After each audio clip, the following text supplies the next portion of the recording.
My name is Mark Jones. I want to thank CAARSEA for inviting me to this event. For those that don't know, I never write anything that I say before I say it.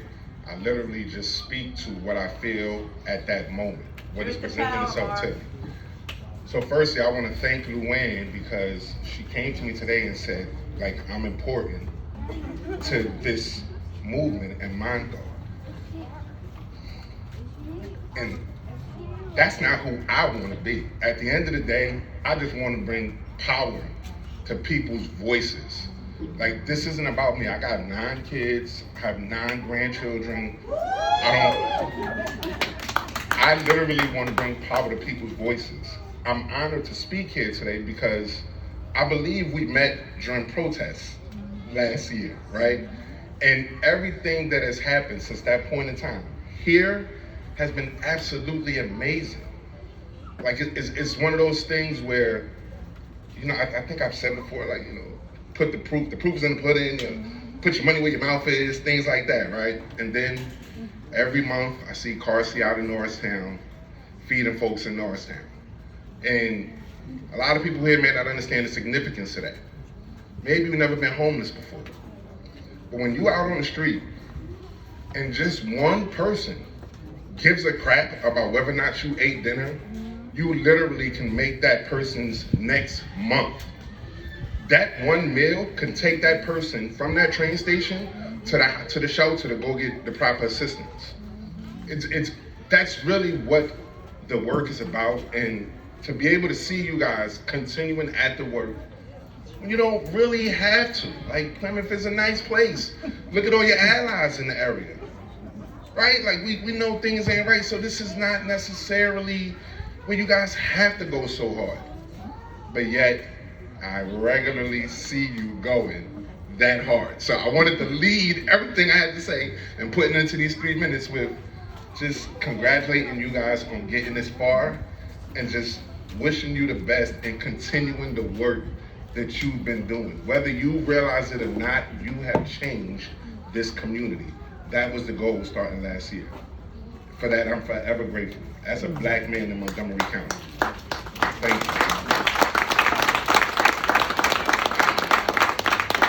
Truth to power now. All of this work is great, and I'm not here to say that things aren't changing, because things are changing. Montgomery County is going in a great way, right? Maybe not as great as what we want to see it. It's not all rosy everywhere. But things are happening, and that's a result of people. When I say I want to bring power to voices, part of the problem overall is that there's maybe 20% of the population in America that make you all feel like their voices are more powerful than yours. I stood out there before. I'm a black man. I'm sure everybody who sees me probably think I have a problem with the police departments. I scream, defund the police. A lot of people think that means I have a problem with police departments, or that people who say it have a problem with police departments. Mm-hmm. That is not the case. Mm-hmm. I'm for anybody who will risk their life to save mine. Mm-hmm. And that's what police officers are supposed to do. Part of the reason that this narrative has become as discombobulated as it did over the past year is that clearly everybody still doesn't understand the power in your voices. Some of our police officers don't understand the power in their voice and actually truly coming to stand beside people who feel like you shouldn't be animal patrol as police officers. You shouldn't be mental health workers as police officers. That's what Defund the Police is about. Mm-hmm. And until we all get together to know we want to change this, not just this community, but this is a culture shift for this country where we actually care about our neighbors. By a show of hands, how many people here are concerned on a daily basis about your neighbors and your safety in your neighborhood? 1, 2, 3, 4, 5, 6. That is 6 people out of a crowd of, I say, about 70 people standing here right now. So I would ask, what's the importance of such a major criminal justice system? That's literally what Defund the Police means. Now, we are not saying we want to take people's jobs.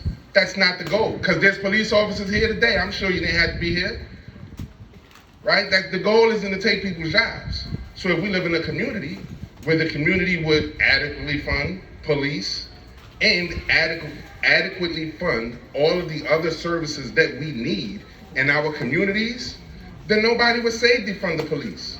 But the truth is, police are the only things this country has not defunded since any of us can remember.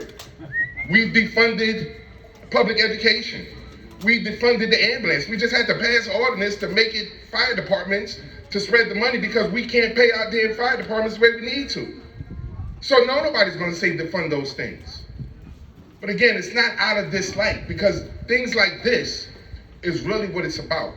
We should all feel safe in our communities, amongst each other. We should not feel like we need a third party to come in, guns blazing, to keep us safe. Right? It's just not what community is about. Fred Hampton believed in a rainbow coalition. If you look around you today, that's what you'll see. This work can't stop here. I hate going off the cuff, but I want to say something because a young man spoke. I believe it was you, and you're a veteran, correct? So I want to thank you for your service. And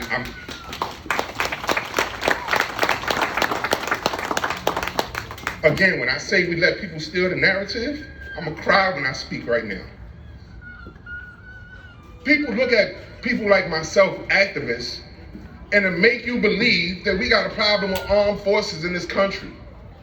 No, I have a problem with the military being here, not protecting me and putting me at danger. But I damn sure am thankful to that man for giving his life.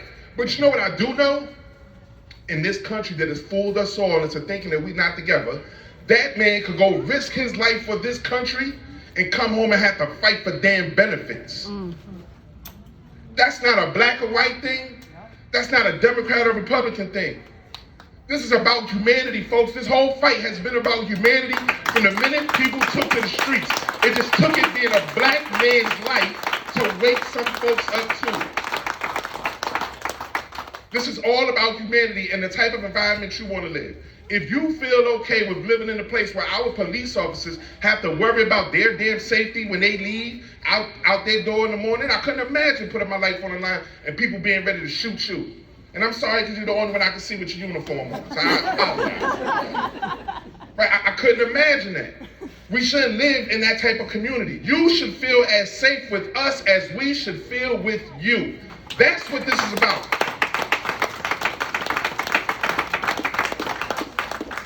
Again, I gotta be at my 3 minutes already, so I appreciate everything that has happened here. And again, I'm not a leader. You guys are all leaders. Every meal that you hand out at the transportation center, every person that takes their hand and hands that meal out, you have just exercised an amount of power that not everyone, but a vast majority of our elected officials do not exercise on a daily basis. If they did, you wouldn't have to be there serving meals to people. If they did, you wouldn't have to do 80 damn hours of overtime to make the kind of money that you make for keeping us safe. They would hire more officers and let you work a straight 40 hours and go home because it's crazy in this world. Imagine having to come back to work tomorrow after dealing with a mass shooting. That's our expectation for that bullcrap pay when we have the money. If everybody stands together and you exercise your power, that's my hope that we will be good as a country. Thank you for your time. I appreciate you. I appreciate CAARSEA. Thank you.